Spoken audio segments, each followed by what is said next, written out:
Muy buenas televidentes, radioescuchas e internautas de la aldea global Ecomundo, ojalá 4RD.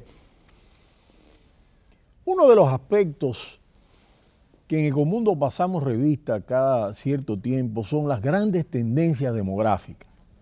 Y justamente vamos a comentar un trabajo sobre las tendencias, las megatendencias hasta el 2050, elaborado por Luis Esteban Manrique, sumamente interesante. De acuerdo a las proyecciones oficiales, hasta 2045, el Japón perderá el 16% de su población, con lo que pasará de 127 a 106 millones de habitantes hacia mediados de siglo. En ese lapso, la prefectura de Aomori, por ejemplo, perderá un 37% de su población. En 2018, la del conjunto del país se redujo ya en 450.000 personas. No existen antecedentes en la historia mundial de un envejecimiento tan brusco como el de Japón. Una japonesa nacida en 1990 tiene hoy un 40% de posibilidades de no tener descendencia. Altísimo. La esperanza de vida ronda los 85 años, muy elevada. Los japoneses de mayor edad se concentran en zonas rurales donde el 37% de los residentes tiene más de 65 años, un 10% más que la media nacional. De acuerdo al demógrafo japonés Hiroya Masuda, hacia 2040 habrán desaparecido por falta de personas 929 de los 1.700 municipios del país, es decir, que más de la mitad. Entre 2011 y 2016, ya 190 ayuntamientos fueron borrados del censo por carecer de habitantes. El gobierno del primer ministro Shinzo Abe se ha propuesto aumentar la tasa de natalidad de 1,4 a 1,8 hijos por mujer en edad fértil, aumentando las subvenciones a las guarderías y prolongando los permisos laborales por paternidad.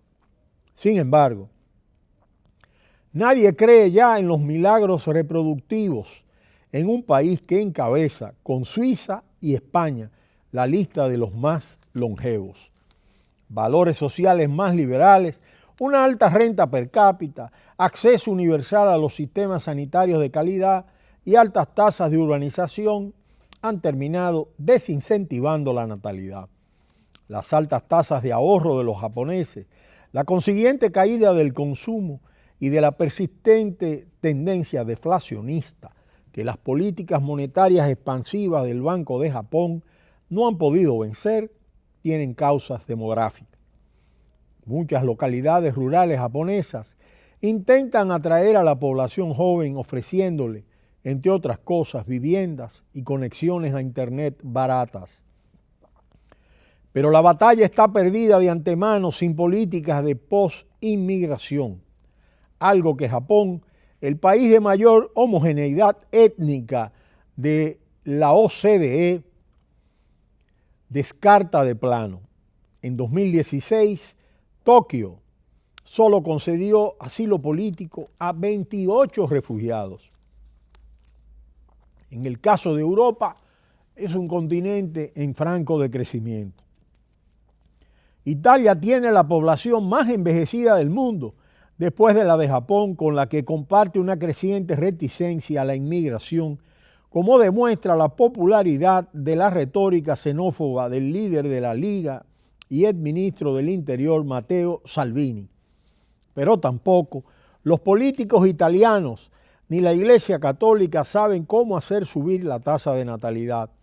Hace muchos años, una campaña publicitaria oficial recordó a las italianas que muchas veces dan a luz por primera vez frisando los 40 años, que sus relojes biológicos no dejaban de correr, un mensaje que las propias interesadas consideraron ofensivo. En Alemania, La población activa alemana viene disminuyendo desde hace años y se espera que caiga de 54 a 47 millones para 2040. Y no es el único. 46 países de todo el mundo, incluidas Rusia y China, tienen hoy poblaciones menguantes y serán 67 en 2040. Europa del Este va a duplicar su ratio de dependencia, es decir, la relación entre población activa y pasiva de aquí al 2050.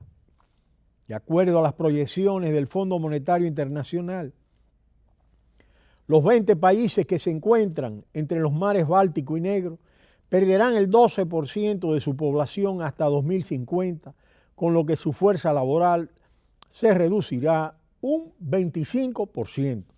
En 2050, 48 países, la mayoría de Europa, las Américas y el suroeste asiático, estarán por debajo de la tasa de natalidad de reemplazo del 2,1%. Alemania está en 1,4%, seguida de Italia 1,4%, España 1,4%, Rusia 1,6%, Reino Unido 1,7%, Japón 1,4%, Corea del Sur 1,25%, Francia 2,8%, es la solitaria excepción. China, por su parte, perderá hasta mediados de siglo unos 32,4 millones de habitantes, un 2,2% del total, con lo que ya en 2040 su población en edad de trabajar se reducirá en 114 millones. De acuerdo a Tao Shan, su director gerente del FMI, la caída de la fuerza laboral global, su menor productividad y la consiguiente presión sobre las arcas públicas podría reducir un 1% el crecimiento mundial. Entre 2015 y 2100, Alemania y Corea del Sur perderán un 20% de su fuerza laboral y Japón un 22%. Alemania y Francia están teniendo cierto éxito en sus políticas pro natalidad, con generosos permisos de paternidad y más guarderías y servicios médicos infantiles. Entre 2006 y 2017, el número de niños menores de 3 años en guarderías alemanas pasó de 286.000 a 762.000. En ese mismo periodo, la tasa de fertilidad de las alemanas subió de 1,33 a 1,57, con lo que ha superado a las de italianas y españolas y se ha equiparado a la media comunitaria.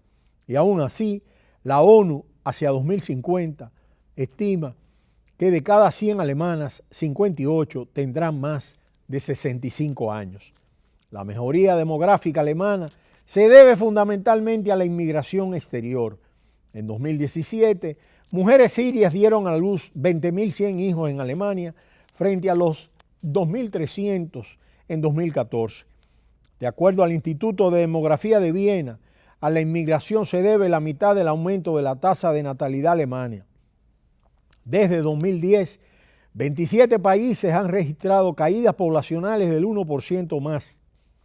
Hasta 2050, su número aumentará hasta unos 55, la mitad de los cuales sufrirán caídas de al menos el 10%. Para entonces, una de cada 6 habitantes del mundo tendrán más de 65 años, frente a la actual relación de 1 a 11, es decir, un cambio verdaderamente importante. En la Unión Europea y América del Norte, esa proporción será del 25%. En 2018, por primera vez, los mayores de 65 años superaron a los menores de 5 a escala global. De acuerdo a las proyecciones de las Naciones Unidas, la tasa de mayores de 80 años se triplicará de aquí a 2050, lo cual no es casual. La expectativa de vida en Suecia pasó de 50 a 80 años entre 1886 y 2003, algo que a Corea del Sur le tomó la mitad del tiempo, entre 1950 y 2009. En el hemisferio sur, con la solitaria excepción del África subsahariana, las cosas no son muy distintas. India, China, que representan juntas el 40% de la población mundial, Brasil, Indonesia, México, Malasia y Tailandia están hoy ya por debajo de los niveles de sustitución. Aunque América Latina está muy lejos de los inviernos demográficos de los países desarrollados, su tasa de fertilidad pasó del 2,6 en 2000 al 2,1 en 2010 y estará por debajo del 1,8 en 2030, por lo que la edad media del continente pasará de los 22 años de hace una década a algo más de 30 años para entonces. Esa cifra ya es de 28 años en México y de 31,6 en Brasil. De cumplirse las previsiones, el crecimiento de la población potencialmente activa pasaría del 2,3% registrado entre 2003 y 2018 al 1,1 en 2030, lo que supone una caída del 52% en una variable que históricamente ha explicado el 80% del crecimiento económico de la región. Pese a que la expectativa global de la vida pasará de 64,2 años en 1990 a 77,1 en 2050, los países pobres seguirán muy a la saga de los desarrollados, con 7 años de media menos en los casos más extremos. Durante la mayor parte de la historia, la población mundial creció tan lentamente que casi parecía estática. Entre un año después de Cristo y 1700 pasó de 200 a 600 millones. En 1800 alcanzó los 1.000 millones. Todo cambió con la revolución industrial, primero en Europa y Estados Unidos y luego en el resto del mundo. En 1930 se llegó a 2.000 millones, en 1960 a 3.000 millones y en 1975 a 4.000 millones. Desde entonces casi se ha duplicado hasta 7.600 millones de acuerdo a las Naciones Unidas y llegará a 10.000 millones en 2100. De manera que esto es un elemento sumamente importante cuando vemos esas mega tendencias hacia 2050. Y realmente lo que estamos viendo es que existe una tendencia al envejecimiento progresivo de la población, combinado con una reducción de la tasa de fertilidad de las mujeres, la tasa de fecundidad baja y los grandes avances científicos que elevan la esperanza de vida al nacer. Con estos aspectos resulta un elemento preocupante en términos de la población económicamente activa, que es la que produce para aquellos envejecientes y para los niños menores de 5 años. Y este es un aspecto que solo se resuelve con inmigración, como está haciendo Alemania. Pero será hasta mañana cuando volveremos en Ecomundo, ojalá, 4RD.